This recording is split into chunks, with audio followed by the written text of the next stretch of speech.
I'm Dominic Waddles. And this is the MDetroit podcast. Here at MDetroit, we interview the artists of Detroit by discussing their lives, their art, and many other topics. In doing this, we hope to create a platform for artists to share their work.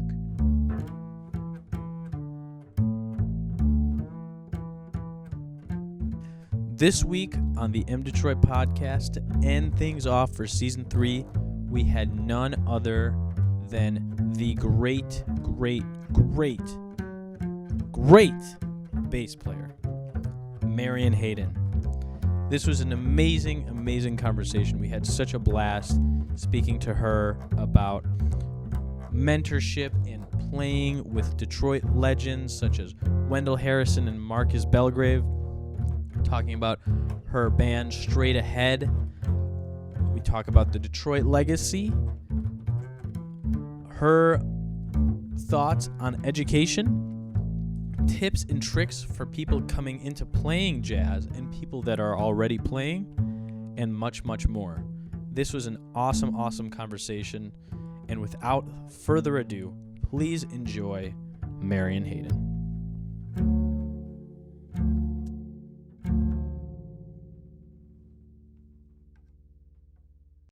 So welcome to the MDetroit. Welcome to the MDetroit podcast. We have Marion Hayden, the great Detroit bassist, with us, and also a mentor to many young and upcoming musicians, and to many great ones that have taken their spots in the music world.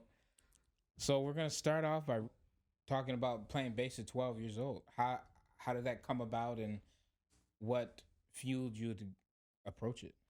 Well, I was really fortunate that I had a lot of music in my household. Mm-hmm. My parents were not musicians per se. My father was actually an extraordinarily good pianist, but he was a kind of a closeted pianist. He didn't like anybody to know that he played well, so he would just play here and there. But my mother was a music lover. My dad was a huge jazz lover with a huge jazz record collection. And so I heard a lot of music when I was a young person. I just heard a lot of music, and somehow it just seeped in my consciousness, and I really fell in love with it. So frankly, when I had my cello, I used to actually try to play bass stuff on the cello. I used to try to transcribe records from the jazz bass players onto the cello, which was kind of hard to do. But as soon as I got my bass, then I was really off to the races with trying to learn what it sounded, how to one play bass, and how to one play jazz on bass. And I didn't even know that transcription, there was a name for it. I just thought, I'm gonna try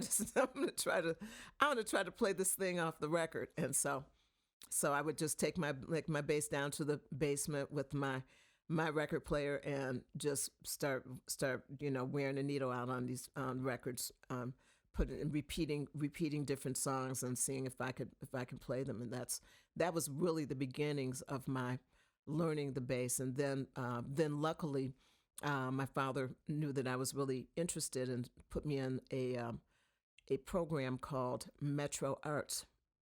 That the building is on the footprint of Detroit School of Arts on Selden.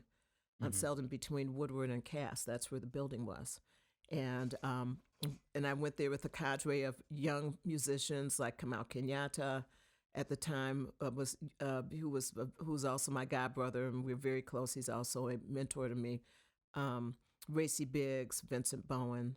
So a bunch of us took lessons and had ensembles from the musicians in Detroit that were just at the top of their game at the time, which would have been Wendell Harrison, Harold McKinney, Marcus Belgrave. They're probably a bunch of their different drummers. I think George Davidson was probably involved in that, and that was how we learned as young players. So we learned from basically a summer youth jazz program. That's awesome. In your bio, and I want to make sure this is right, okay. it talks about how you studied with Wendell Harrison and Marcus Belgrave. Can you talk a little bit about the mentorship there and what some of the things you learned and kind of things that you still carry with you? Yes. So that was when I first met. That was when I first met Wendell Harrison and Marcus Belgrave was at the Metro Arts summer youth program, jazz program, and I just recall one of the first things I recall is that they really encouraged us to learn the music from two sides. For me as a bass player, I was very much encouraged to learn the music, to have a really good ear for the music. And I know that's something that's really important when you play really any instrument, especially playing jazz and improvised music. Mm-hmm. And for a bass player, though, you really have to have a good sense of when you're in a tonal center and what the harmony of any particular song is. And Marcus and Wendell both definitely provided me and other young folks at that time with music that was above us. So we had to really work to get that music. We really had to think about what we were doing. We had to just really work hard and struggle, which was the greatest thing that you can do for somebody, is really make them work for it. And in fact, I tell this little story. I remember very well there was a song which I encountered later in life. It was recorded by one of my other dear mentors, a man named Roy Brooks, the great drummer from Detroit, conceptualist, drummer, composer. And Roy had a band in New York, and they made a recording of a song that was written by Cecil McBee, the bass player, Cecil McBee, extraordinary bassist. The song is called Will Penn's Walk. And I remember Marcus really liked that tune. And he brought that tune to us as young people. And I had some chord changes, so I did know what the chord changes were. But there was a really important bass line that went with it that was not notated. And so Marcus sang that bass line to me, and I had to learn how to play that bass line from his singing it to me. And I remember very well he said to me, the bass line goes, doom ga dong dong ga ding ga dong ding ga dong ding ga ding ga dong ding ga dong ding ga ding ga dong. And so I learned that bass line from his vocalization of the bass line. That's how I learned that bass line. And later, crazy years later, Wow. I finally actually heard the original recording, because somehow or another at that time I never heard the recording, so I didn't really know what I was going for. And that was in fact what the bass line sounds like. And but I had already internalized it from hearing it. So I guess what I'm saying is that the way that we got we learned music was very organic, yet also very scholarly. So we would definitely get a piece of music. We would definitely talk about, especially to the horn players, a lot about how they would solo on it and soloing approaches. For me as a rhythm section player, I think maybe less discussions about technical things, because my ears were really good. So there was a supposition that I knew what I was doing, which I don't think I always did, but my ears were always good enough, at least to let me know if I was minor, major, dominant seven, diminished, even when I did not in fact know what those things were. So they were just sublime teachers. They were really, really, really great. And plus they dealt with a pretty broad range of styles of music also. So even though they were really adept at playing, bebop jazz, but they were definitely doing post-bop, things that were more modern. And they would definitely do things that were funky too. So you didn't get off the hook from being able to play something that was a little bit more in a contemporary style. And that was also really, really great for us. Yeah. Yeah, it's only the second question. Sorry about that. No. Lot to unpack, Yeah. Throughout these the podcasts that we've done I think a total of 14. Wow. Have so we far. actually done 14? God, you 14 guys have been podcasts. busy. Oh my Yeah, we've been goodness. trying. And each time you get with a guest, and for us, you're just feeding us information. And it's you're giving us a look of how you approach the world, and I think a lot of people, that's just what people need, man. Because we can't get through the world without each other. That's for sure. You got that. But kind of moving on, this is a question that Mark actually gave to me. He was just like, hey, we need to ask this to our guests. So here we go. Confucius said you have 2 lives. The second one starts when you realize you only have one. When did you start your second life? That's a good question. That's a really good question. He always does that. He's just like, man, that was a good question. Yeah, that was a good question. No, that is a real good question. That's a really, really, really, really good question. I'm going to say somewhere close to when my mother passed. And my mother passed in 2018. We were just crazy close. She was, she just really meant the world to me.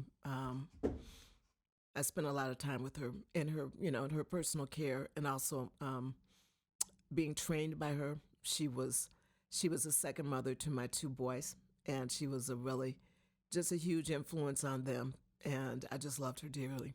And so when she left the world, yeah, that opened up like a crazy door. Yeah. It was not necessarily some of that door was good, and some of that door was kind of maybe it was a door. I'll just say it was a door. And so, that door opened, and then I had to say, okay, the thing that was most cherished to you is not here now. What will be the thing that will really, cement you to your ideals and the planet, and, what will keep you grounded. And so it just opened up so many different doors that way. So I would probably say that. So that was probably the thing. And it was probably coming along anyway, probably maybe 5 or 6 years ago. And I just began to become much more explorative with my music and being riskier and not really giving a fuck. Excuse me. Sorry. No, you're no, fine. Take that We off. checked the no kids box. Yeah. So after I passed that bridge, which was probably actually a few years prior to when she passed, and then when she passed, then I just really began to give us, as yeah, they say, no fucks left. Yeah, just whatever. And at that point, and there was a certain liberation that came with that. And I was able to say yes to whatever projects came in my mind, whatever music was on my mind, whatever my thoughts were. So yeah, that's a very good question and very interesting to think about. It's a great response. I like it. That was super deep. I really appreciated I don't know. I think that a lot of people, like, it's really tough for them to be to actually get to the point where they don't give a fuck, because it's like a lot of people say that they don't, but deep down they're still attached to something. And I think that when you get to the point of no attachment, where you can really be free, you can actually see somebody more vividly. And all of us completely agree that you as a human being is somebody that is, like, when we think of you as a bass player and a musician, you're somebody who is a ray of light that is it's you're a lot brighter than a lot of the other musicians that we know. And I think that Dom and Rob can agree that you're somebody that we all see as somebody who's able to show off, not only that you don't give a fuck, but also that you want to show off your creativity and your music, and it's a really special thing. Well, I thank you. I thank you and accept that. Yeah. A part of your, a lot of things that you've done is play with many of the great musicians as well. I remember the first time that I saw you play was in a video, and I was like, dang, she's so awesome. And it's crazy because I at the beginning of the bio, It's what it said. It said one of the very few female jazz bassists, and that was something that struck me as so cool because I was like, not only, unfortunately, jazz is kind of male dominated. Unfortunately, I mean, we have to be kind of real about it, but also that you're not only are you like a woman, but you're also like just this amazing musician. And I saw you, and I was like, that was so cool. And then I've seen you play so many places, so it's like kind of really cool to be able to sit and talk with you. The video was you playing with Marcus Belgrave, and I think you guys were playing like number 4 or something. Number 3, yeah. Yeah, number 3, that one. Yeah, that one's got a few hits. Yeah, man, it's such a killing tune. But some of the other greats you've played with like Dizzy, Sonny Fortune, Kenny Burrell. We didn't mention them in the bio, but I'll just name a few names for people that don't know.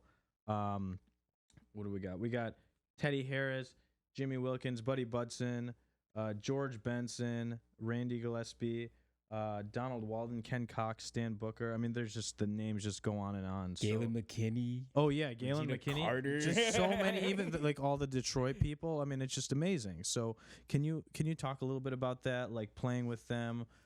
What that's like? I mean, I don't know. We're kind of like, oh my gosh, she's so cool. Well, thanks. You know, and I'll actually try to be broad about that. First of all, I've actually never worked with Dizzy. Maybe just a jam session or something like that. But I'll just say that I have had a really great opportunity to really explore the Detroit jazz scene. I would say I've been welcomed, and it's been my honor to do so. And also, as part of that scene is that there's so many connections to so many great musicians that are not from Detroit but come here and have great respect for our musical tradition. So as well as my fabulous Detroit family, I've also worked with people such as Benny Golson. I've worked with Frank Morgan. I've worked with Frank Foster, Sheila Jordan. I've worked with John Hendricks and Annie Ross from Lambert Hendricks and Ross. I've worked with both of those. I've worked with Nancy Wilson. I've worked with Charles McPherson, who's fabulous and from here, Red Prysock. So I've got a pretty extensive list. And I'll just say that I've learned so much from all of them. It's just been my complete pleasure to be able to be on the stand with them. Louis Hayes, just really, really my pleasure. And what I would like to say about my Detroit musical family is that it's really a very complete education that I've gotten here. I consider Detroit to have been. I'm not even certain if you moved to New York that you would necessarily get the breadth of experience that was available to me when I was coming up here in Detroit. And I'm talking about the entirety of the different genres of African American music and a lot of different genres in jazz. For instance, my work with Buddy Budson and Ursula, that was really my first work with working with a vocal ensemble in which Buddy Budson, who is a fabulous pianist and arranger, who had arranged literally books of music there's probably 12 inches of music that he's arranged for the Ursula Walker and Buddy Budson in all of their different forms: duos, trios, quartets, right, 6-horn books, and big bands. And not only that, Buddy Budson has been arranged for me for several personal projects that I've done. And so that's where I really learned how to be nuanced on the bass and how to really work with a small group ensemble with a vocalist. I spent a lot of time working with Donald Walden. That was my time with Donald Walden was a great time, and especially with Ken, both of them, working with people that worked in the area of hard bop and also a lot of great original music. The same thing with Roy Brooks. Roy was even maybe more so because he was such a explosive drummer. He was so creative and so dynamic on the drums. Yeah. And so whenever I had a chance to work with Roy, it was always basically knowing that he would not have a bass player on his stand who could not really hold the bandstand together. So that was a real proving ground for me in terms of being able to play tempos, play different meters, be able to play a lot of different forms, be able to know what it feels like to cut through multiple horns in the front line, be able to support him for just solo pieces that he might do. He would do things that were just that he would maybe ask me to support him when he was playing on the musical Saw, which was really different. You don't really see people do that ever, and so many great conceptual pieces that Roy visioned, and then when I think about folks like Teddy Harris, that was my first opportunity to work in the house band, and so when I was coming up, it was the end of what I will call the Chitlin Circuit. The Chitlin Circuit being a circuit of small clubs that existed in major black towns across the United States. So we're talking about not even just always really big black towns. They could be even smaller. So you'd be talking certainly Pittsburgh, Cleveland, Chicago, but then there were towns in the in betweens, Akron, Toledo, in Detroit, Detroit. There was still Flint. So these are generally places where African Americans had come up during the migrations. One of the migrations, either the first great migration of the early 20th century, or the one that followed about maybe 30, 40 years later after World War II. So you have these concentrations of black populations and black culture in these cities. And so if you're a performing artist, you would tour around. You get a gig here, and you try to get a gig at a city that was maybe a 2-hour drive, and that's how you toured. And so Teddy Harris had the house band at a club called Dummy George's, which was on McNichols between Myers and Wyoming in Detroit. And I was fortunate enough to work with Teddy when I was about 23 years old. I was in the house band with Teddy. And that was my first experience with being able to have artists come in. And this is, mind you, this was a time before people were sending out PDFs. The internet was not a thing at that time. So you would just have to be on your P's and Q's. And when an artist came in, you'd have a rehearsal at maybe 1 o'clock in the afternoon on Friday, or whenever the run was going to start, Thursday or whatever. And you just had to get in there and read down the charts and get their music together. And then that night, you're gonna start 4 or 5 nights with that person, and with at least 2 shows a night. Wow! So that was really wonderful. So I got a lot of great experience from Teddy Harris, and on top of that, he's my neighbor. He used to live right on the other side of my block. Wow! Which I didn't move to this. He didn't become my neighbor until some years later, but he still lived here when I moved here in this house. And so it's just been, I've got, for instance, I have a couple of long-term projects that I work. One is Dominic Waddle's father, Alvin Waddle's a pianist extraordinaire. We've collaborated on many different projects together. He's someone who I consider to be a brother in the music, and whose artistry is really dear to me. And I love the kind of projects we do because he has his own kind of fearlessness in a different kinds of way in the areas of things that he really loves. We did a celebration of Leonard Bernstein's centennial, which was fabulous. We've been nurturing a program of the music of Fats Waller, which I am certain is the best in the world. It just happens that we're doing it here. I'm certain that's the best in the world. We just started doing a program of Louis Jordan's music. Then we recently have done 2 live music scores to accompany all black silent films, and that's just been extraordinarily interesting for me. And then I have my other dear another dear sister Taslima Bey that I've been working with for a number of years, and she's a uh, a she is a person who spent years studying ragtime music, and she's probably one of the few black women on the planet that does that. And so I just learned so much about ragtime music. I have a great love for that music through her. I've worked also with Charlie Gabriel. Charlie Gabriel, who lives down in New Orleans now, but Charlie is someone who lived here in Detroit for really spent most of his adult years here, even though he's from New Orleans. And he's currently touring with the Preservation Hall Jazz Band, which really is the premier band representing New Orleans music. And I learned all of my New Orleans repertoire from working with Charlie. I had many years of working with him, and that was a complete education and a joy. Yeah. There's my band Straight Ahead. That can be a whole nother conversation.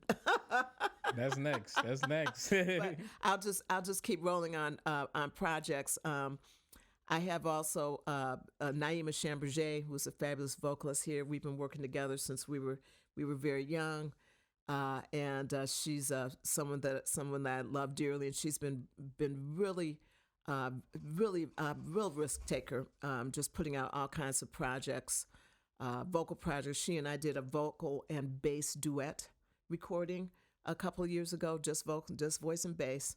Very, very risky. Really, really love that. And she's someone whose artistry is really really dear to me. And then there's Kamau Kenyatta. Kamau, who has been my mentor, my godbrother, and just one of the closest people to me in life. He and I have been collaborating on things. We work together whenever he's in town. He's a distinguished professor at University of California, San Diego, in their jazz department, and just also a Grammy Award-winning producer of Gregory Porter's recordings, the great vocalist Gregory Porter. And so I'm so very proud of the work that Kamau does, and he's always cranking it out. And he knows I will call him at 1 o'clock my time. Of course, it's only 10 o'clock his time, and ask him something about a chord change, because that's the kind of discussions that we have. Yeah. But I'll stop rolling. I'll just running off now. I'll stop. Well, you hear that? I mean, dang you. The list doesn't stop. I've known you since I was like 5. Yes. And yes, coming into Wayne State and like coming into understanding the music that I was hearing at such a young age, and getting to know people that my dad works with is really, it's just amazing. Because you're like, I was next to this person at this time through my life. Really? Unbelievable. But we want to talk about Straight Ahead. So you are one of the founding members. So yes. Let's hear about Straight Ahead. Well, Straight Ahead. First of all, that project I cannot say how much that project has done for me. And I'm not when I think about what people have done for me, I don't think about paychecks. Paychecks are wonderful. The money is good, but the experiences that you get and the opportunities are really what any of this conversation is all about. That's really all, because those are the things that really stay with you. And Straight Ahead has been a really great band. It's given me so many wonderful opportunities. The nascence of this band was actually as kind of a clapback to some male members of the music community here in Detroit, because we were actually put together by a fabulous vocalist by the name of Mickey Braden. Mickey lives in New York now, but she's a born Detroiter, just a composer, an arranger, a pianist, a playwright, a vocalist. She's a woman of multitudes of talents. And at the time, Mickey was working with the great Earl Van Dyke, who was one of the leaders of the Funk Brothers. The Funk Brothers being the Motown backing band, right? Mm-hmm. So most of those Motown guys worked side gigs, just playing jazz gigs. They had always done that. They were doing that even during Motown. So Earl was playing a side gig. Mickey was on this gig. I can't remember who was on drums. I'm going to say it was probably Uriel Jones, because Uriel Jones also one of the great Funk Brothers drummers. So they were on Earl Van Dyke's gig, and apparently the club owner was trying to cut the money, and so Earl decided to cut Mickey as the vocalist. And Mickey was really, really burned about that. She was really miffed about that. So she said, "I'll show you. I'm gonna get my own band of all women." And so that was a clap back, and Straight Ahead was a clap back to her being kicked off a gig, right? So she called me up. She called Alina Moore, our pianist. She called Galen McKinney. We were the rhythm section. And at that time, we were just basically backing up. It was Mickey Braden. In fact, we might have been Mickey Braden and Straight Ahead. I think that's what we were first called. And we worked a night, which was a dead night at Bert's Place on Jefferson, which is no longer there, but just to give you an idea of where it is, if people know where the Crown Plaza Hotel is, formerly known as the Pontchartrain, on Jefferson at Washington Boulevard downtown. Okay. There is some sort of a structure next to it, but the very next block from the Crown Plaza going east was where Bert's on Jefferson was. Bert's Place on Jefferson was, and there was an upstairs and a downstairs, and we played in the downstairs. It was definitely a jazz bar. Some people came to listen. Some people came to talk over what you were doing. Mm-hmm. Bert gave us I want to say he gave us a Monday or a Tuesday night. He gave us pretty much the deadest night you can get in jazz as our night. So that we can, it was no, he threw us a little bit of money. We love Bert for that. He threw us some money and gave us a night that, that he needed to have pumped up. And next thing you know, we had folks in there on that night. And we worked that club for probably about 2 years, maybe 3 years. We worked at Bert's and really worked that night up to something. Mm-hmm. Then it got so that we actually got hired for other gigs. We got a gig on the Detroit Jazz Festival, and things were rolling along pretty well. Then Mickey got an opportunity to go to New York, and she had always been really interested in musical theater. She was producing musical theaters pieces while she was here in Detroit. One of the ones she did was a play called Lady Day at Emerson's Bar and Grill. That play, she did not write that play, but she produced the play, so that we did it here in Detroit at, I believe it was the Attic Theater that, if I'm not mistaken, was on 2nd between Lothrop and West Grand Boulevard, right next to where the Dietrich's Furs is. If you all know Detroit, there's a Dietrich's Fur, which is a fabulous fur salon there, and there used to be the theater. There used to be a small theater there, and that's where we did that. And so anyway, Mickey ended up moving to New York, and we were feeling really lost without her. Mm. But so we knew we needed another instrument, a singer or something. Regina Carter joined us not long before Mickey left. We did get Regina. Regina was living the great violinist from Detroit, and my good sister, that we actually grew up together in the same church. Regina had been living in Germany, and she moved back to Detroit and was able to join the band. So at one point it was Mickey Braden, Regina Carter, Alina Moore, Galen McKinney, and myself. So that was the fully fleshed out band at that time. And then when Mickey left, it was really kind of tight for us. We really struggled with that for a while, but we decided to keep the band together and keep going. Mm-hmm. And so the band had a really great relationship with Sylvia Moy. And I know a lot of folks probably don't know who Sylvia was, but Sylvia Moy was one of the few female writers for Motown. Motown did not have a lot of women writers, but Sylvia Moy was one of them, along with Valerie Simpson. I believe possibly Dee Dee McNeil might have done some writing for them. But Sylvia Moy was most known for her work with Stevie Wonder. and she was able to take Stevie Wonder's career over after Stevie became an adolescent and was no longer a little Stevie Wonder.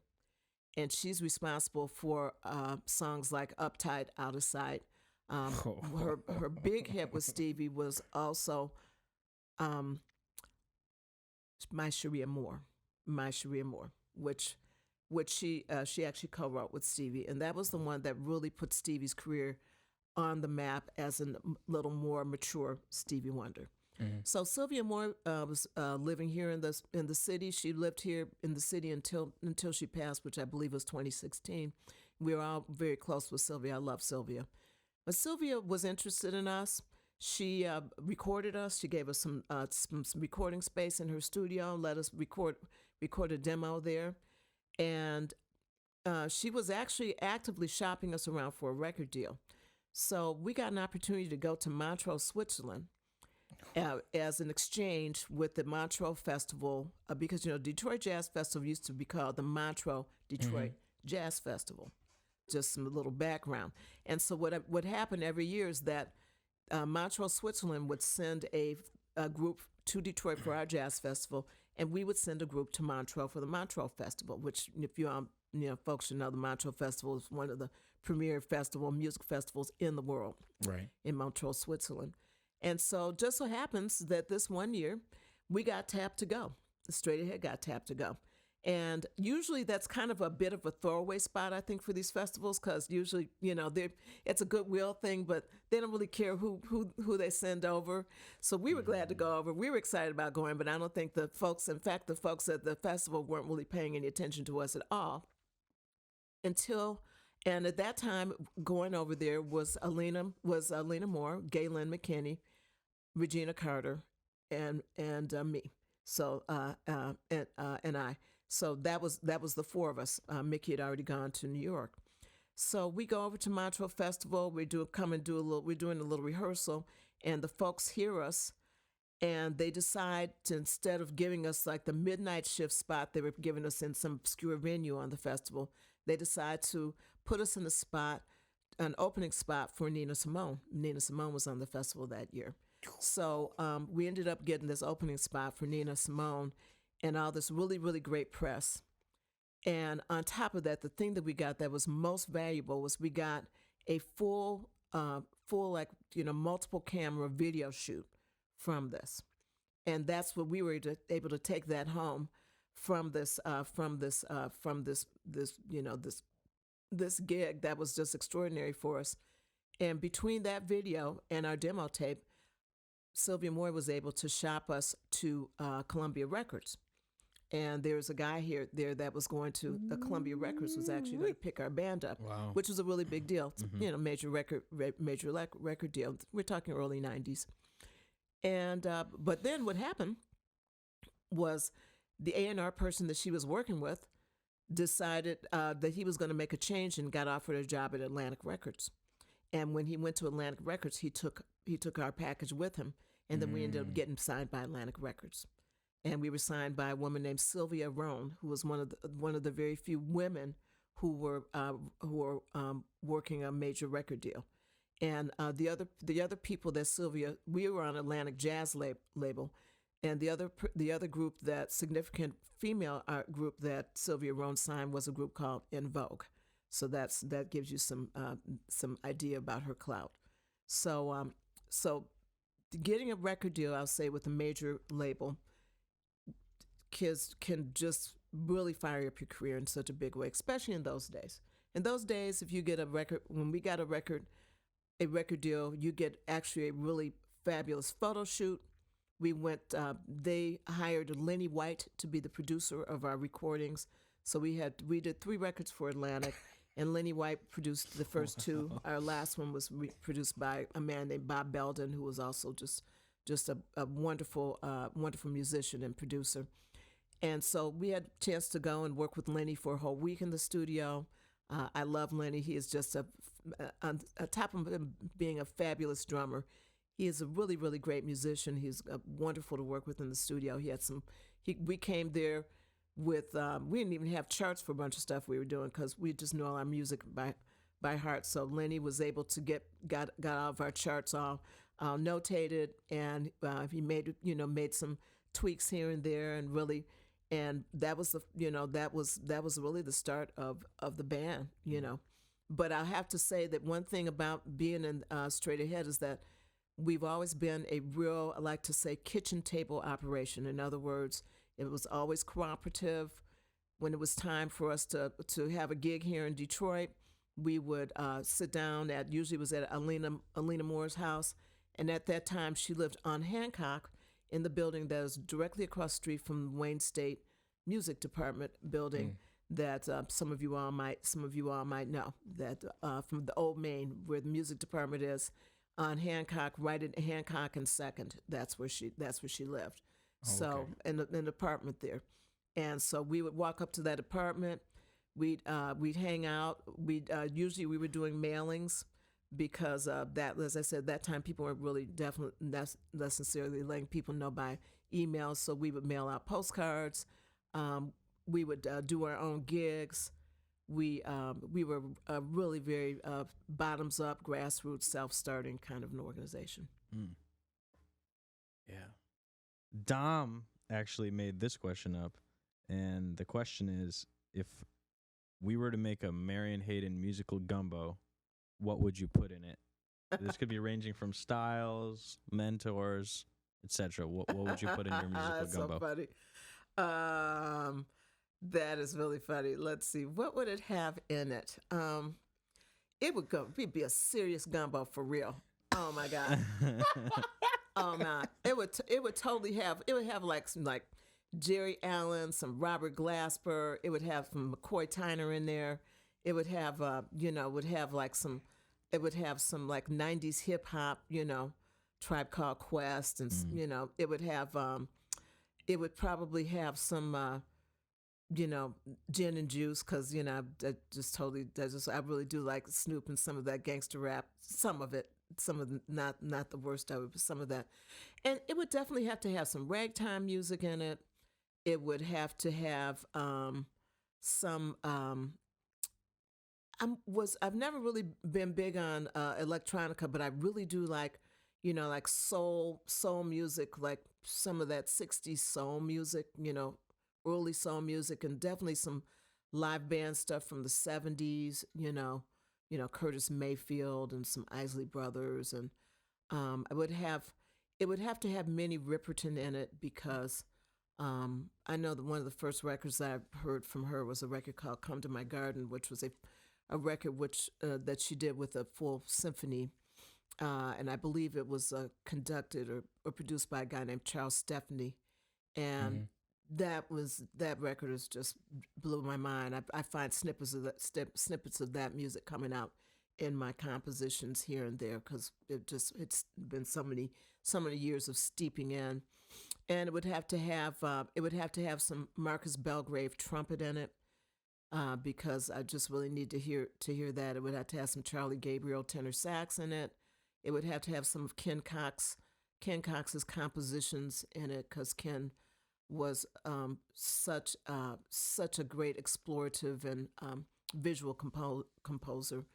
I just really, really love his music. I got a lot of his music in my book, in my personal book, my ensemble book. It would have to have some of Alvin Waddle's runs in them, and some of the ways that he's able to sew music together so intricately.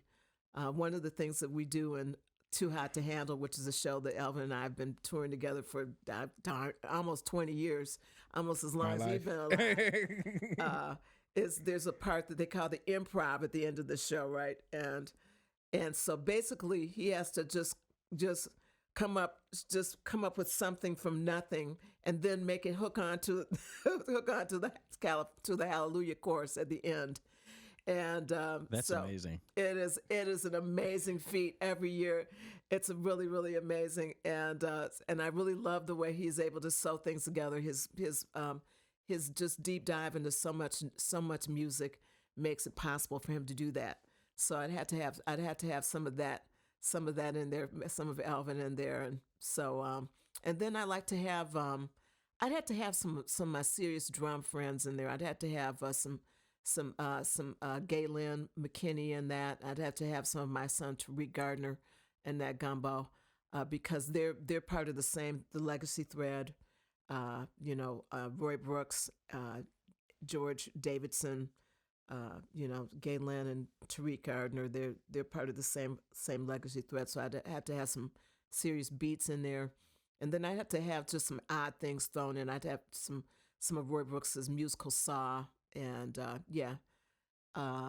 and I probably have to have some Sun Ra on top of that too, because I really grew to love and appreciate his perspective on music, and plus I really love the fact that there was always a visual going on with him, that he was really trying to talk about something. And of course his gumbo should have to have some like Fela Kuti in it to really cement that thing, and probably somebody like Mongo Santa Maria or some cats from that some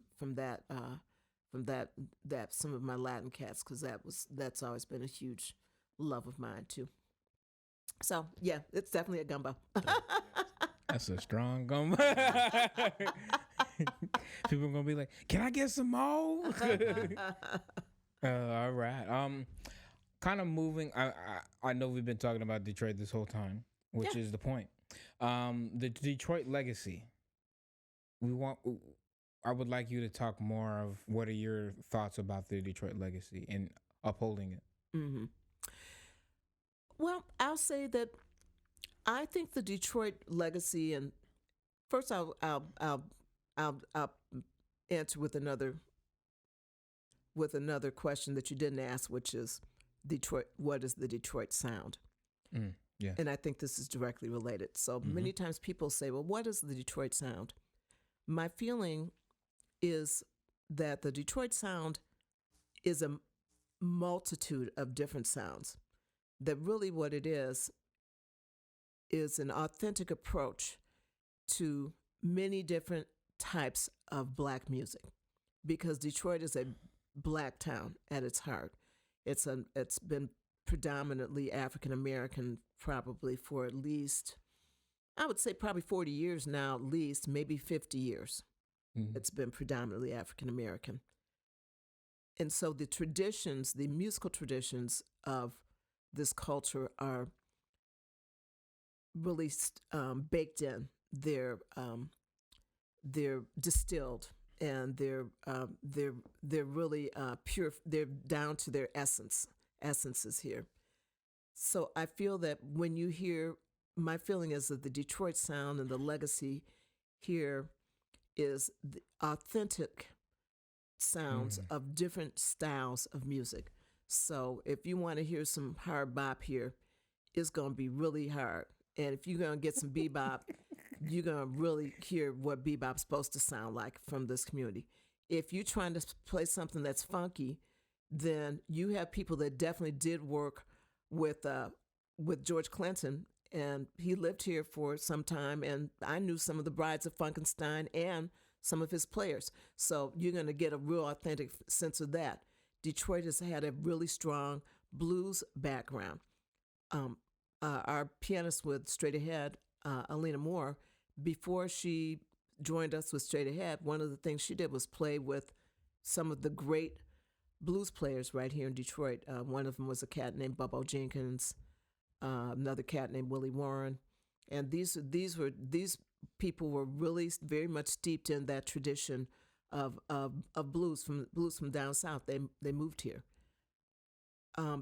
When I think about things like what made Motown possible is the legacy of great Black musicians that lived here and came here from other places with huge amounts of skills.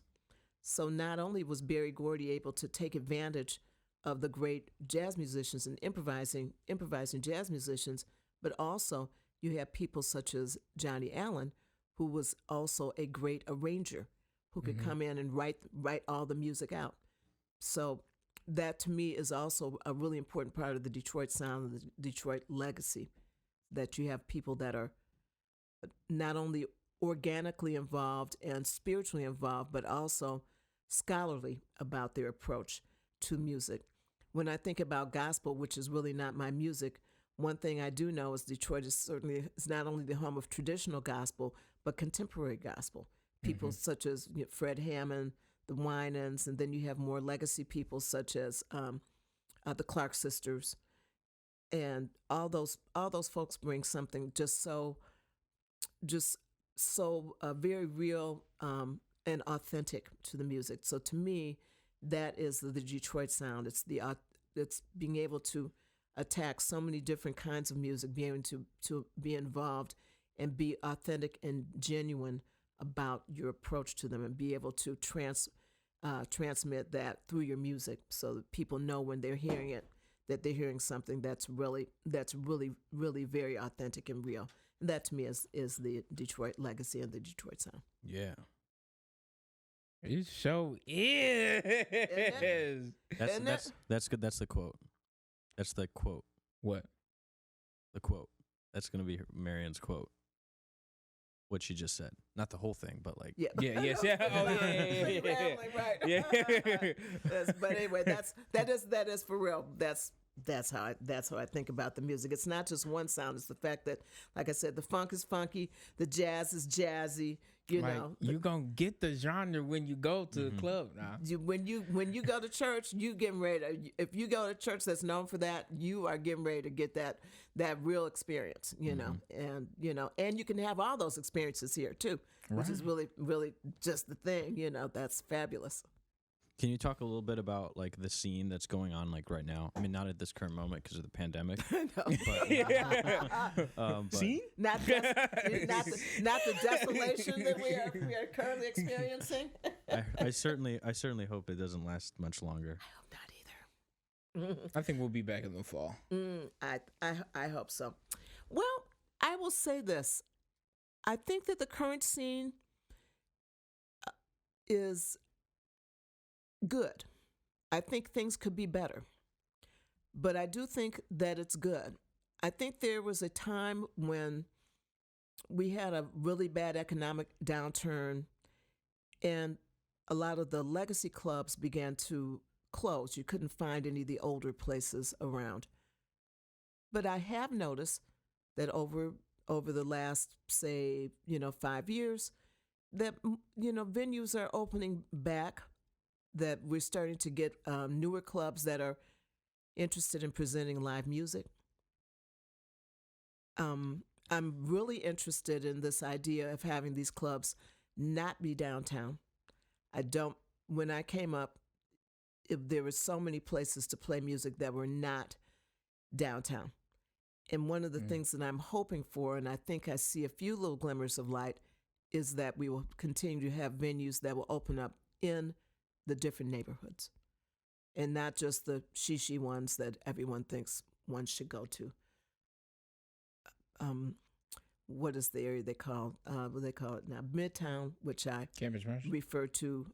No, Midtown, Wayne State University, which okay. I still call the Cultural Center, aka Cass Corridor. That area used to be ground zero for so many great clubs. We need more live music there. Then we just need to expand out. My family lives in Highland Park. We don't have any live venues for live music here. We may have one that has sprung up in the last few years, but we need more. The area where Dummy George's was on the west side of Detroit, no venues over there. We still have Baker's Keyboard Lounge, luckily. But we just need more. We need more venues spread out throughout the whole city. But one thing I think that has been helpful is I noticed that a few more people are daring to open different venues. They're not all music venues. Sometimes it's just a coffee shop, but sometimes you just got to start somewhere. So if some of this is happening, I feel really good about the young musicians that are coming up. People such as you, Dominic Waddles, my son Tariq, and many of the other young folks that I have a chance to work with. I feel good about them. I think some of them will leave town, which is always fine, but I think that we'll have some that will stay also, because if you want to keep a vibrant music community, you have to have someone here to make it.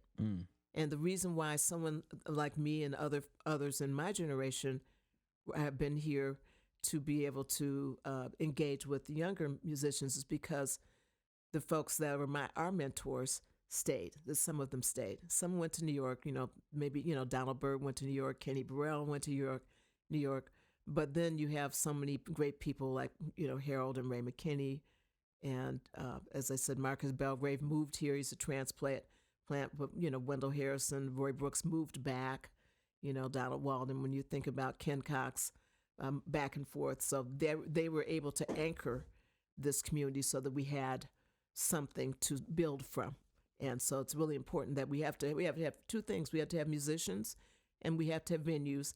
And I think if you have musicians and venues, you will have folks, you'll have people. People will come because musicians and artists, visual artists. My husband is a visual artist. My oldest son, Asakili Gardner, is a visual artist.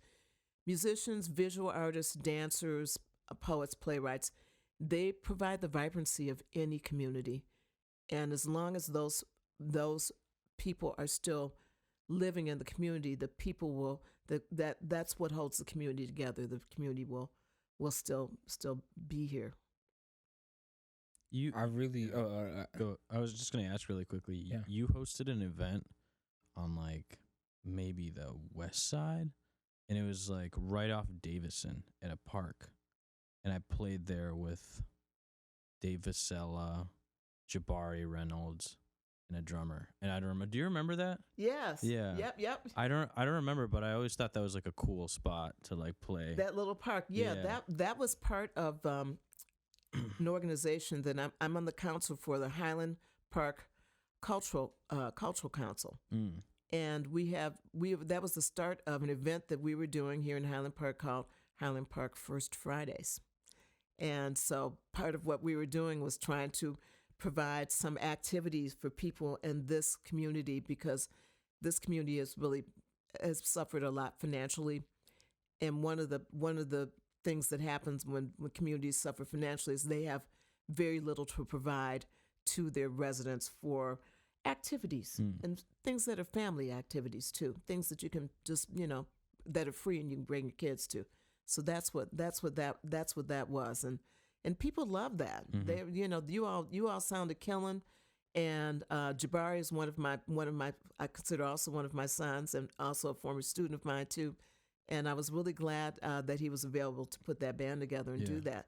And those kinds of things should be happening all the time. When I was coming up, they actually were. Wow. We had so many little park concerts. I mean, just neighborhood park concerts. You didn't have to just go down to campus marshes to get stuff done. And one should not have to. Right. You should be able to go. You should be able to walk 2 or 3 blocks from your house, or get on your bicycle or drive if you have to, and go and have an experience of culture, music and culture from the musicians and artists in your community.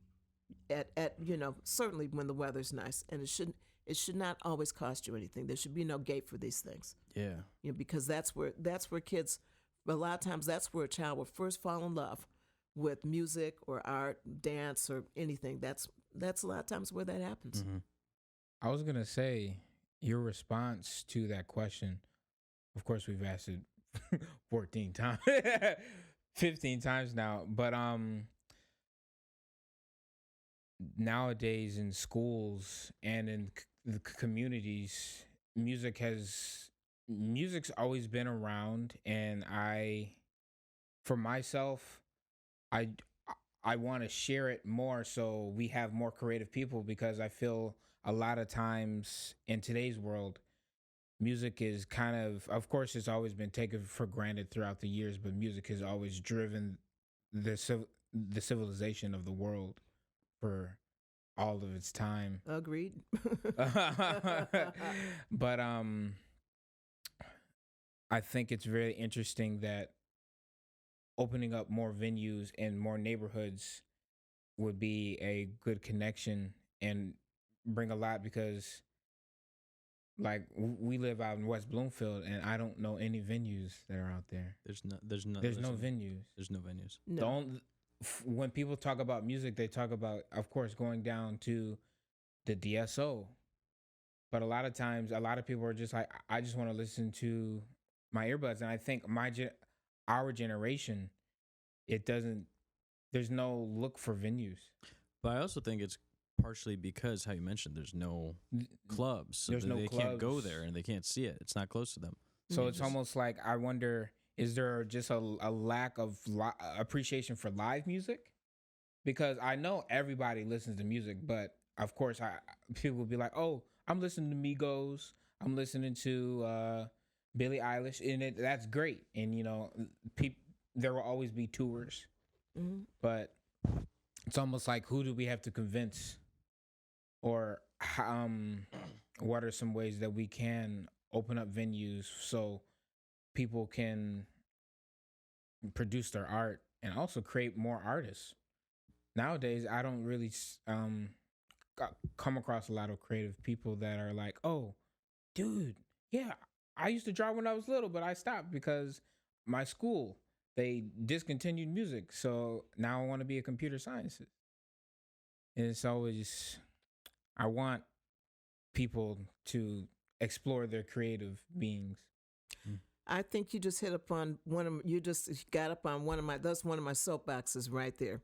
And one of the things that I think that we've done, and this was something I think that started coming down the pike really nationally in this country, but certainly in Detroit, probably around the early '80s. I think this was one of the gifts of the Reagan administration, was to get rid of the arts in favor of math and science.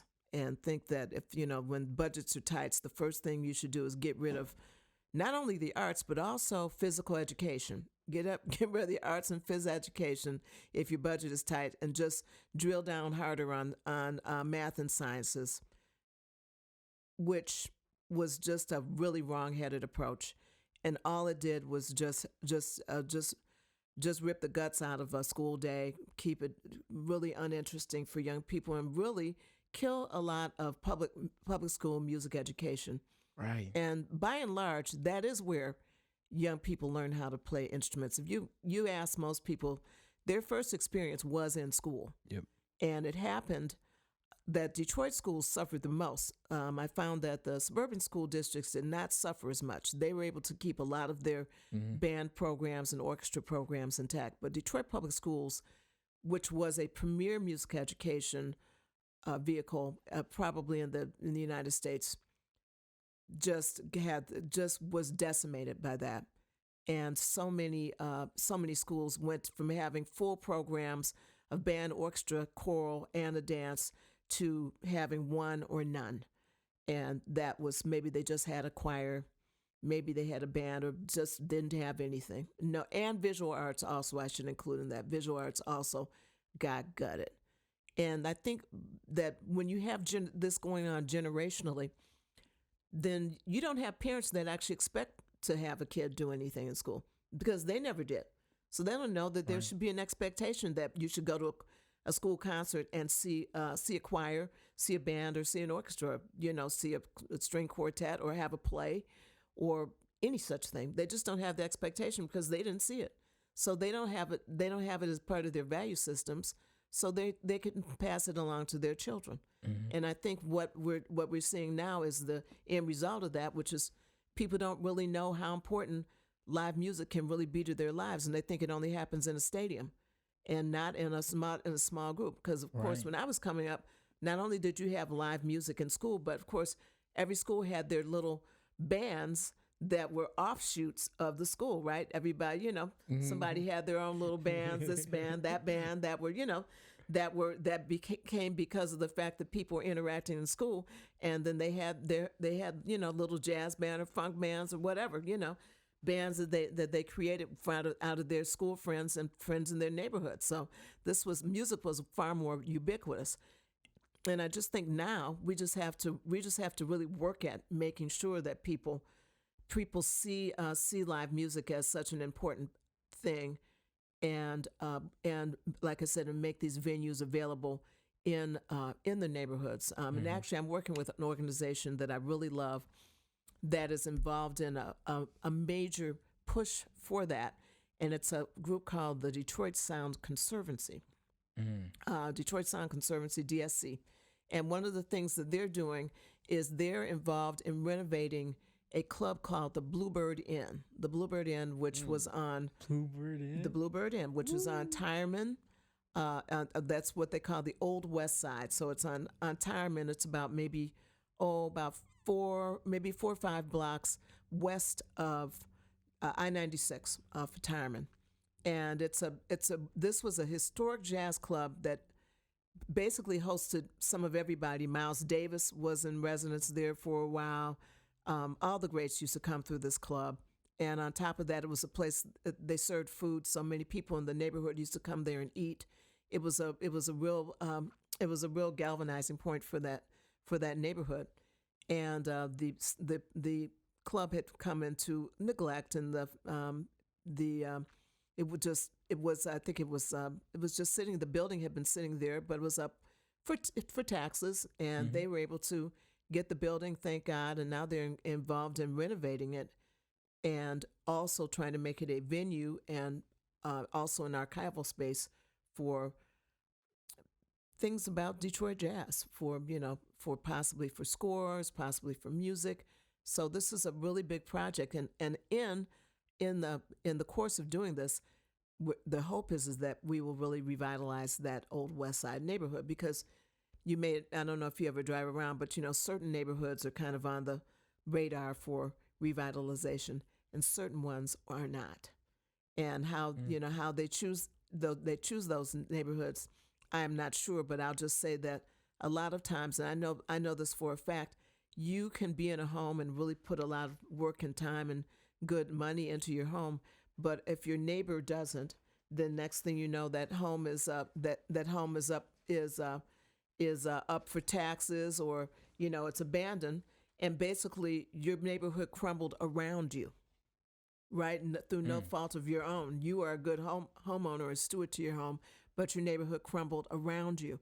Maybe you really like your home, maybe you like your neighborhood, and maybe for you, you're trying to hold on to it, because after you've paid your home off, where else are you going to go? And when to buy a similar home with the money that you have, and especially with property values being devalued here in Detroit. So just saying that this idea of I believe it's called placekeeping. I'm trying to internalize some new language to talk about this, but what I like to just say is preservation, neighborhood preservation, and cultural preservation. This is an idea that's going to go hand in hand with this idea of being able to bring new venues and people into the neighborhood. But a lot of this also has to do with disinvestment in general in the city, and that is a major issue. And a lot of what you see when you drive around the city is disinvestment. In other words, people taking money out of the city on purpose, or banks owning property and no one calling them to task to actually maintain property. Whereas if this same property was located in even one of the older suburbs, even if it was located in Dearborn or Grosse Pointe, there's no way the city would allow the bank to let a property look that bad and sit in a neighborhood like that. Whereas that happens here in the city, certainly in Highland Park, and I know in Detroit all the time.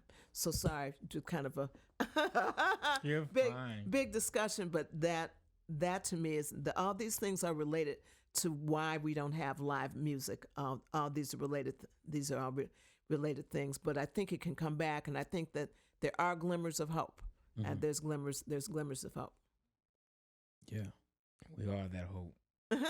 Yes. I hope so. Yes, you are. We will, because we'll make it happen. Yep.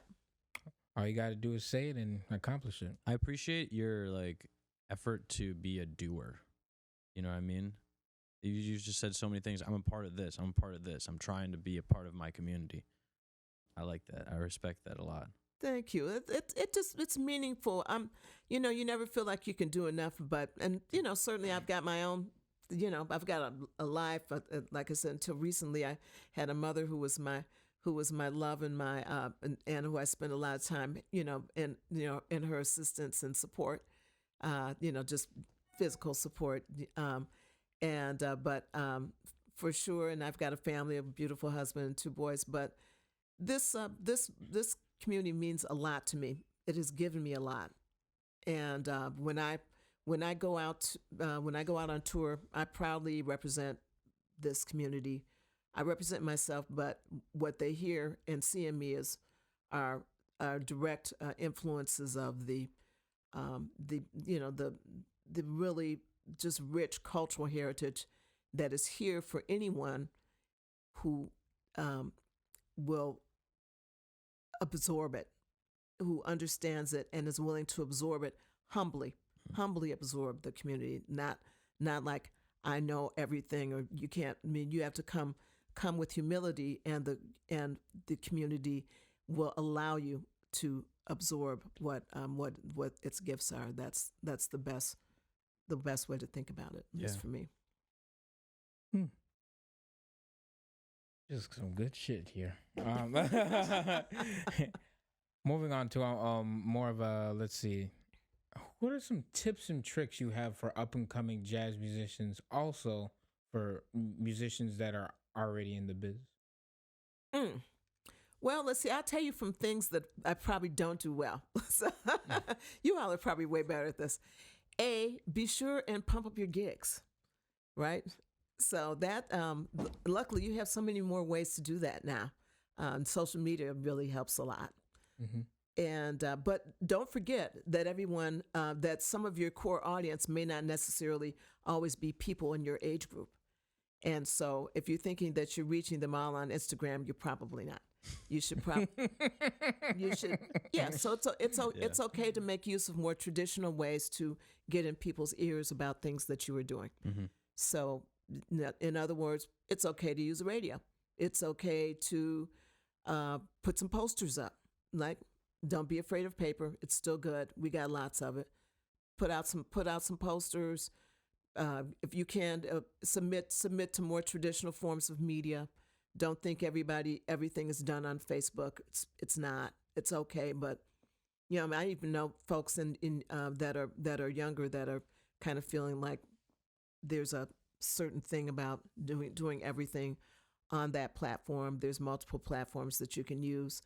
Don't forget to talk about your gigs. Probably the one thing I would say, and I talk to my students about this, is personal diligence about, and I'm not even talking about personal rehearsal, personal practice. What I'm talking about is that when you are working for someone, and this is something that took me a long time to really get straight in my personal practice, is when you show up at a rehearsal, if you have been sent the music, then you should be 90% or 95% functional on the music at the rehearsal that you attend. And if they have not sent you music, then go find some. Use all of your opportunities that you have, all of the great ways that you all have to access, that we all have to access music now. It's crazy what's actually out on YouTube. It's crazy what you can get on charts out there.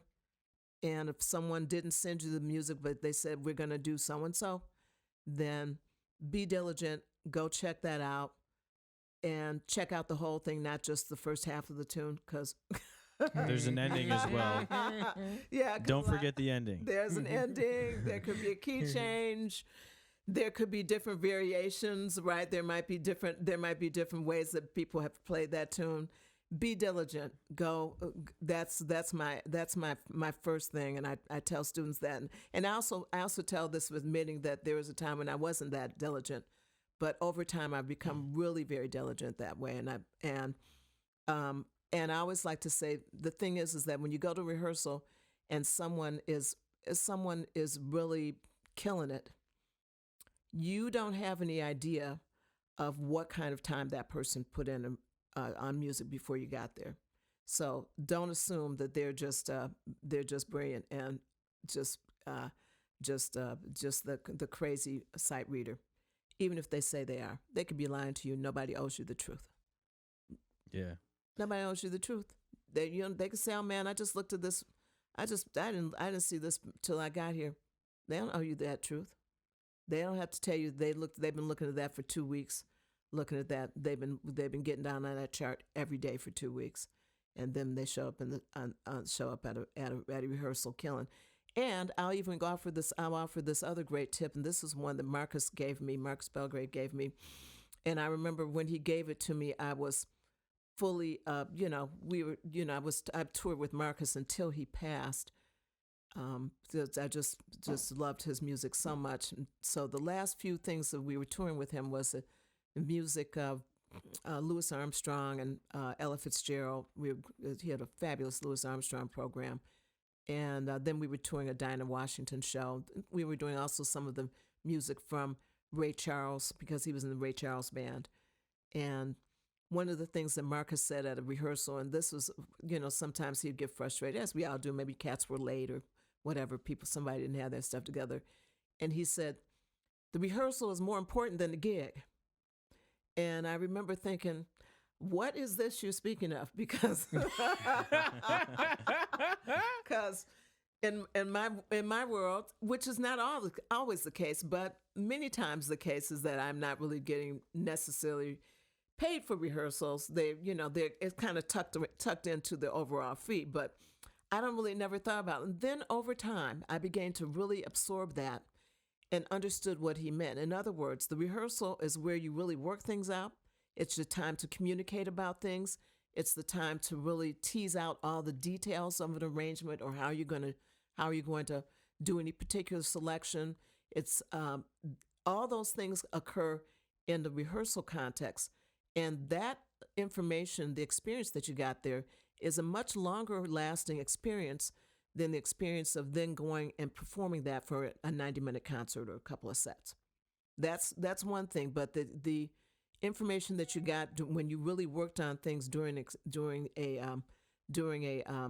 rehearsal is far longer lasting. And he was completely right. And so I give that to my students all the time. The rehearsal is more important than the gig. The rehearsal is really where all the action happens. The gig is a demonstration. It's a slice in time of that. But the rehearsal is really where the work that we do, the real work, the stuff of being a musician, all goes down in the rehearsal. Yeah, totally. Yeah. I get that. So Detroit, I think we've played at a bunch of jam sessions, and there's like a collection of tunes that get kind of called, and then if you go to like another city, there's other tunes. What would you say some of those tunes are? If somebody's coming to Detroit, what tunes should they know? What music should they know? Oh, that's a good one. Let's see here. And truly, there's Detroit has always been. It's funny. I noticed that when I would go to New York, they would do more show tunes because of Broadway there. So Detroit has always been more of a bebop playing too. So I would say something like Invitation. I hear Rhapsody, Moments Notice. Let me see.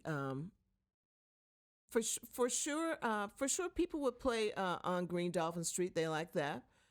I would say some anything from the Charlie Parker bebop canon, Anthropology, Donna Lee. Certainly things like Cherokee were always.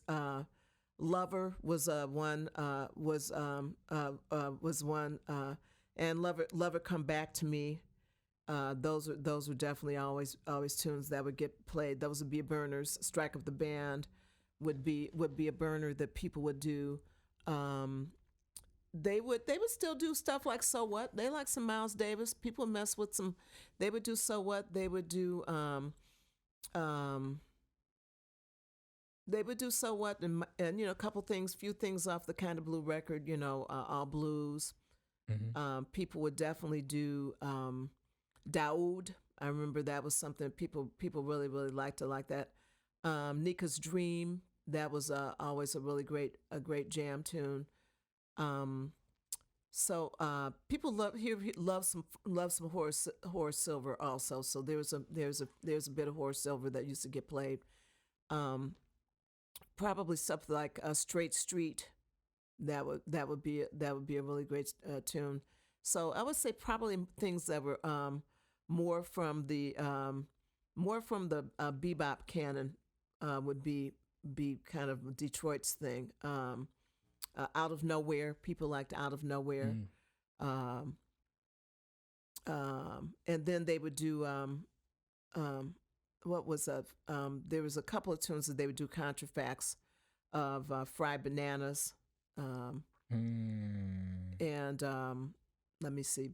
Yeah, that's probably a good list. I could always pretty much, I spent several years. In fact, when I was in the house band at Dummy George's, that was the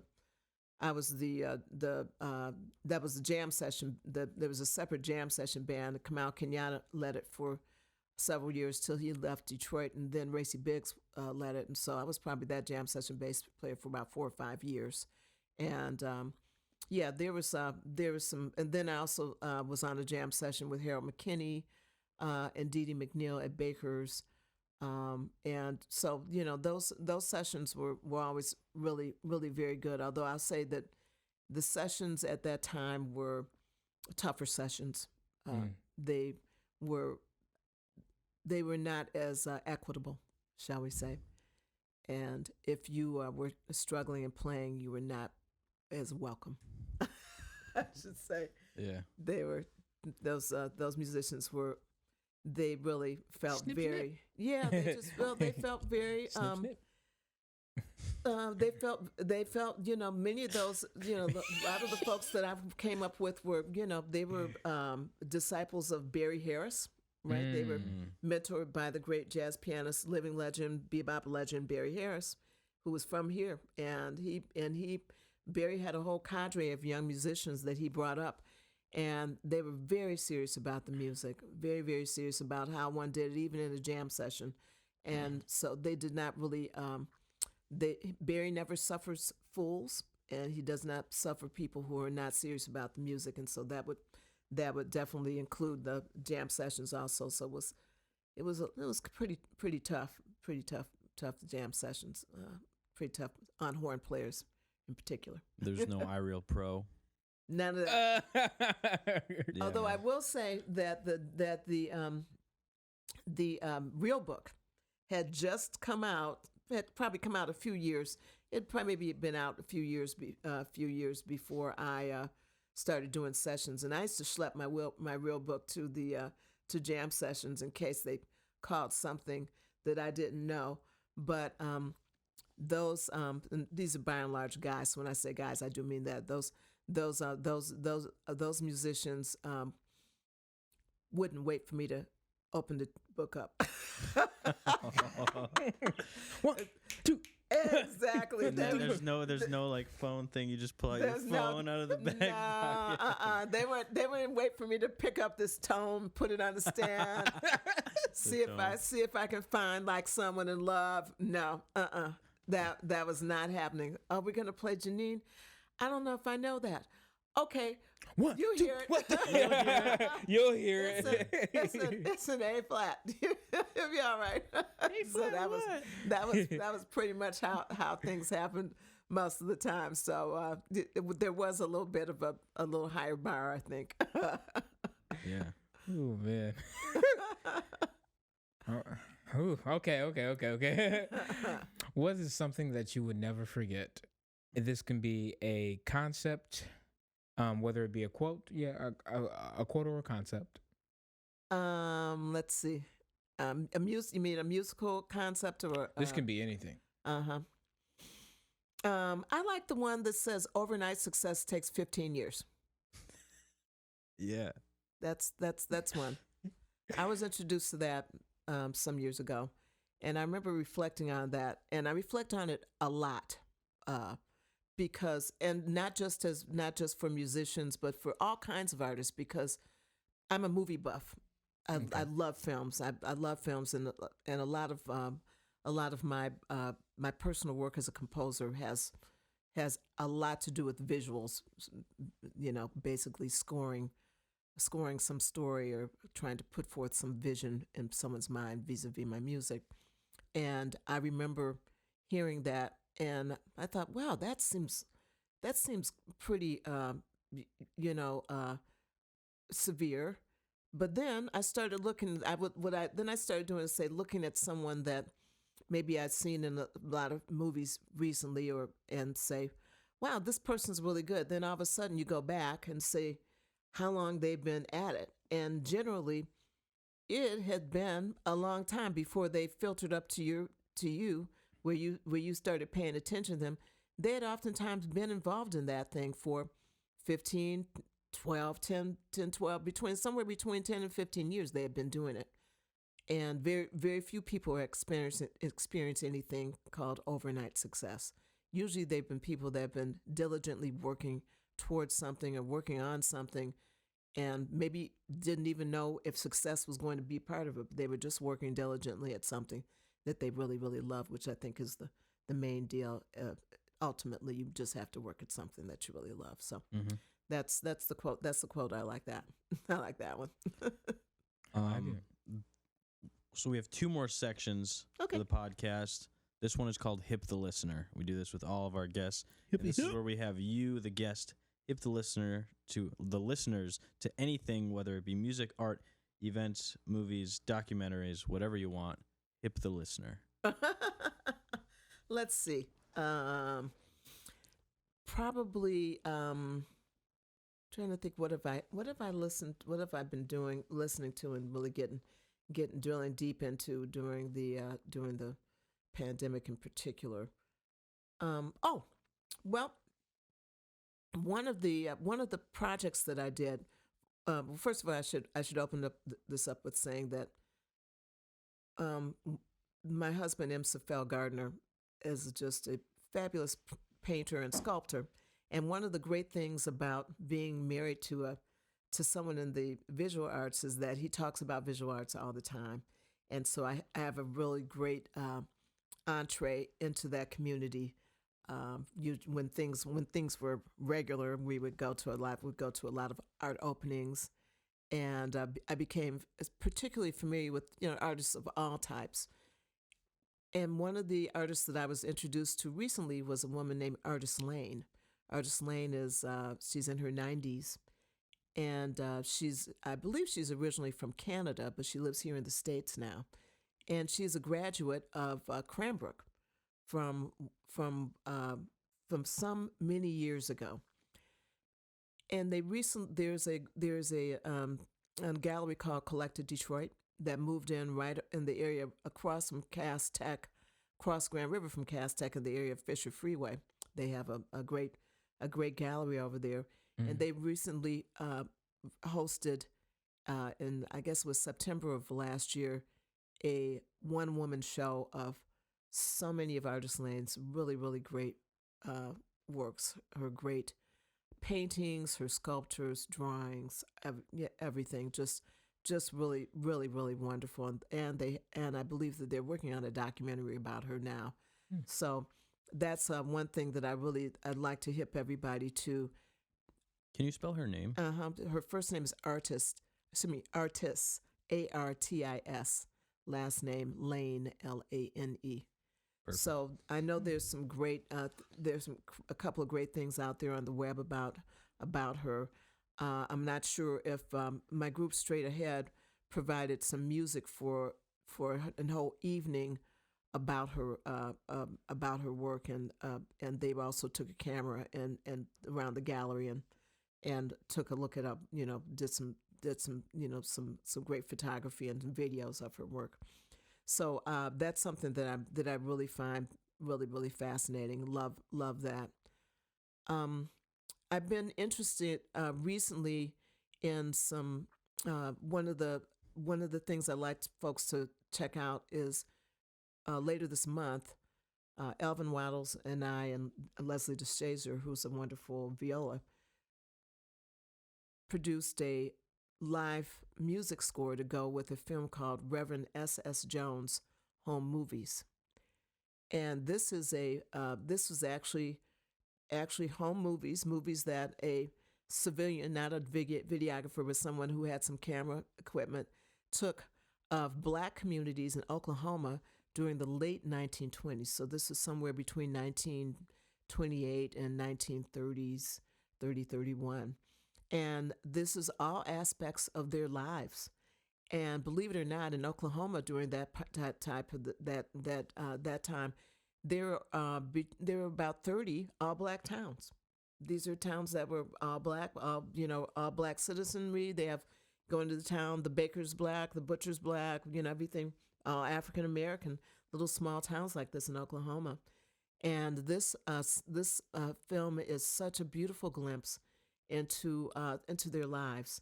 And I really love it because my mother was born in 1927, so these would have been people that were a little older than her, in terms of the children. But you do see children in there, and then there's also a picture of a little 3-year-old waving in there, and that little 3-year-old is a woman named Naomi Long Madgett.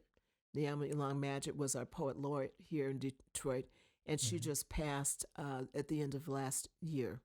So this was a in fact, she was the one that actually gave this silent movie to the Library of Congress. And so it's a documentation of some of Naomi's family, and you see Naomi, the 95-year-old that just passed. You see her as a 3-year-old in this film, and it's just I know that for some young folks it might be a bit much to really look. They may find that a little strange, but to have a glimpse of people's lives and see them going about their daily lives. There were black folks that owned oil wells in Oklahoma at the time. In fact, there was one of them that had 2 oil wells, and so which was very meaningful. You just can get really an interesting sense of history from that. So those will be a couple things that I think, and that is going to be on the Detroit Institute of Arts Detroit Film Theater platform. It'll be available online probably in maybe a week or so. So that would put it in maybe late February, or possibly even maybe even this week it might come out. Yeah. Get hip. And also, even though this is gonna come out, not probably in March, because your podcast will be last. So the finale. This is the week. Oh, okay. This is the week of the 15th of February for anybody who is wondering. We'll put it up on our. Oh yeah, our duh. socials, I was just about to say. Cool. You'll see it on the MDetroit as well. Awesome. All those things. But we got some rapid fire questions for you. All right. So we're just gonna blah blah blah blah blah blue. Nice. Really nice. What is in your current music rotation? What am I listening to? What is in my? I guess currently I've been listening to. I am a huge McCoy Tyner fan, so I'm listening to a lot of McCoy Tyner because I just got so much inspiration. One of the jokes in my house was, when the phone rings, just be sure and get it because it could be McCoy calling for me. That was one of the things that I really wanted in life, was to work with him. So his music is on in my ear a lot. And currently, I'm actually revisiting some recordings that I have done to assess, to just, kind of make some assessments of my career, because I'm doing a fair amount of that these days. And I've done a lot of recordings, although I haven't done a lot of my own solo recordings as a leader, but I've done a lot of recordings as a side person. I'll just say it's sideman, because that's what I came up with. A lot of sideman recordings, and so I do. So I've been actually revisiting quite a few recordings that I've been doing, and just kind of also some recordings of I've made several large works that have not been recorded. I did a work based on the Book of Job. That was a double quartet. Buddy Butson did the string arrangements and helped me with actually arranging the whole piece. So string quartet and a jazz quartet with alto saxophone. That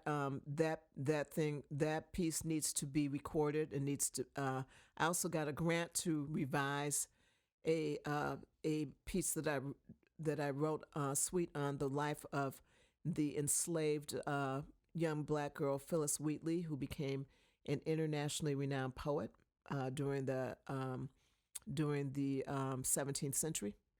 No, let me see. She was in I guess that would be 18th century. And then I also did a piece called I got a commission for a piece called Highland Park, City of Ogun, that needs to be recorded. So right now I'm just kind of checking out a bunch of my music and trying to figure out when I can get in the studio to record it. Yeah. Short answer. Gotcha. Top 3 bass players. Top 3 bass players. I would have to say probably Ray Brown, Ron Carter, and Paul Chambers. Okay. If you had a Legacy. billboard in Midtown, what would it say? It would say, that's a good one. What would it say? What would my billboard in Midtown say?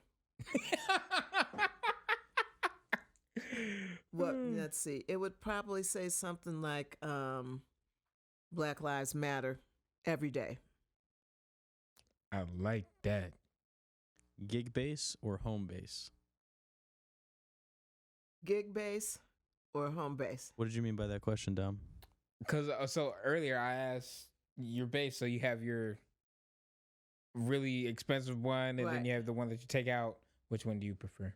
I like my little home bass, because that's the one that gets all the work. I whip that bass. So yeah. Okay. Funk or swing? I like swing. I like swing. I have to say swing, but but I would like my swing with the side of funk though. So I will do that. With a side of funk. Favorite transcription? Favorite transcription. My favorite transcription is a song called Visitation that was written by Paul Chambers. And it was written on the chord changes of a tune called All God's Chillin' Got Rhythm. It's a really great tune. I gotta look at that too. Okay. Favorite song to play with straight ahead? It's a song that I brought to the band from Pharoah Sanders, and it's called Upper and Lower Egypt. Upper and Lower Egypt. So I love some Pharoah Sanders. So Upper and Lower Egypt, Pharoah Sanders. Paul Chambers or Ron Carter? You're gonna narrow me down. I might have to say I probably have to say Ron Carter, because I'm gonna get some Paul Chambers through Ron Carter for sure, because there's no way anybody didn't listen to PC at the time. So I'll say, besides, Ron Carter has been really a very much a mentor to me and a friend, and very supportive of my artistry over the years. Yeah. Well, we are approaching the end of the podcast, but is there anything else you wanted to say towards the audience? Well, I'd just like to say thank you for listening. Thank you for supporting live music. We do need you out there. I think that music is one of the few things that we do that, to me, is just like eating. When you eat something, it goes directly into your head, and when you listen to something, it goes directly into your ears. Right, goes directly into your brain. And I think that what we do as musicians is very impactful. There's just so many ways that what we can do can be a source of healing for the world. And it's important that we continue to do it. And it's also important that people continue to let us into their hearts to be able to do that. Yeah. And I did actually want to mention one other really important thing that I'm engaged in. Yes, please do. So one of our great pianists from our great piano legacy here in Detroit, Jerry Allen. I love Jerry. She was just such a visionary and such a powerful player. We played together since we were youngsters, and she was always very gracious in inviting me into her sphere to do be on projects. And one of the things she did before she passed was she started an all-girls jazz camp. And she was able to get that started out in Newark, New Jersey, courtesy of sponsored by the New Jersey Performing Arts Center. And she was running that camp for about 4 years before she passed, and which was, of course, really tragic. We were all just dumbfounded and so hurt by the loss of Jerry. But one of the things that was really important was they were able to carry this all-girls jazz camp on. And the artistic director is Regina Carter. And so that's been, Regina asked me to join the camp when she took over the camp in 2018.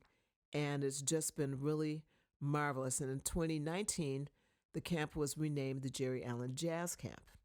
So this has been it's a really, really great opportunity to encourage young women to be interested in jazz. You can come in, it's a residential camp, at least it was. Last year it was virtual in 2020, but it was a really great opportunity for young women to come and study, get lessons, ensembles, have all kinds of master classes, and just really be supported and uplifted in their interest in jazz. And so I just want to say that camp is really near and dear to my heart, and I'm really looking forward to the time. I think we will again be virtual this year, but I just want to give Jerry Allen kudos for the concept, and my dear sister Regina Carter kudos for carrying on this tradition in such a beautiful fashion and so honorably, and really setting a great example of how to support young women who want to go into jazz, so that we can continue to have more Jerry Allens and more Reginas and more great young musicians that are women coming up. Yeah. Where can people find you, virtually or, They anywhere? can hit me up on IG, Marion Hayden Bass on IG. I like IG. It's one of my favorites because it's it's quick.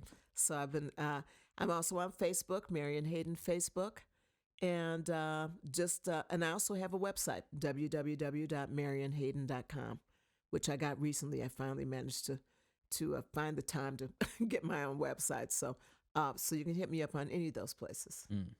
Perfect. Well, we really appreciate you being on the podcast. This was an honor. You guys know how long we've been waiting to do. Yeah, a long time coming. Well, I want to thank you all, Dom, Rob, and Mark, for having me, and it's been just a lot of fun to be a part of this, and just thank you for being documentarians. That's really what you're doing, and it's really important that we do it, and it's really important that it come from our community, not always from someone far outside, because the kind of questions you're asking are the questions that come from some knowledge of things. And it's just like I always say, when you go through Detroit, if all you ever do is look at a burned out building when you're driving down Woodward Avenue and you never turn down the street, then you're never going to really know what the city is really all about. And it's really at its core all about the people. That's the real deal. That's the thing that keeps this thing together. That's why it's still here for anybody to come back and try to gentrify. And we have some of the best houses. Just saying. Yes. Like, these houses were built like mansions. Yeah. Yes, they are. They are lovely. The house I grew up in, your grandmother's house, you know what I mean? Both your grandmom's house, just beautiful. And they're still standing, Still standing. Yep, still standing. Well, thank you so much. And this is the MDetroit Podcast.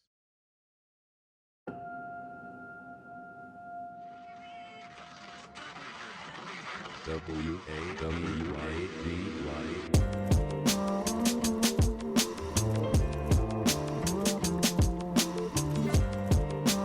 that was a magnificent conversation.